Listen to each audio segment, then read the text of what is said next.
Sebagai seorang manusia, saya tentunya tidak terhindar daripada kelemahan dan kekurangan. Apalagi dalam keadaan saya sebagai Perdana Menteri yang memikul suatu tanggungjawab berat untuk mengurus pandemik yang luar biasa ini sejak lebih setahun yang lalu. Namun malangnya, dalam keadaan saya dan rakan-rakan dalam kabinet berhempas pulas menguruskan pandemik, beberapa ahli parlimen telah menarik sokongan kepada saya.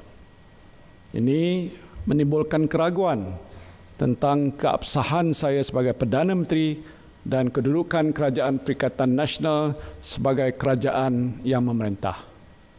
Dalam keadaan ini, saya mempunyai dua pilihan menurut Perlembagaan Persekutuan.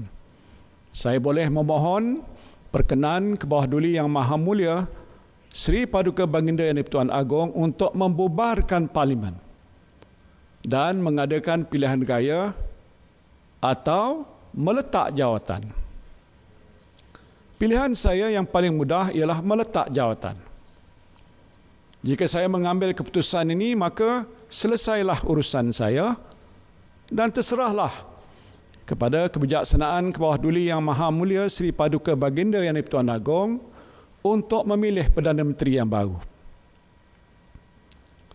Menurut perkara 43.2 Perlembagaan Persekutuan, ke bawah duli Yang Maha Mulia Tuanku boleh melantik seorang Perdana Menteri dari kalangan ahli Dewan Rakyat yang pada hematnya mungkin mendapat kepercayaan majoriti ahli Dewan Rakyat.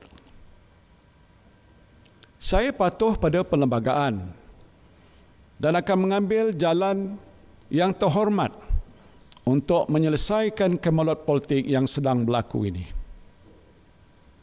Namun, sehingga saat ini, saya ulangi, sehingga saat ini tiada seorang pun ahli Dewan Rakyat lain yang dapat membuktikan dia mendapat sokongan majoriti ahli Dewan Rakyat untuk membolehkan ke bawah duli Yang Maha Mulia Seri Paduka Baginda Yang di-Pertuan Agong melantik Perdana Menteri yang baru. Jika saya meletak jawatan pada masa ini, saudara-saudari sekalian, bukan saya seorang saja yang berhenti untuk menjadi Perdana Menteri.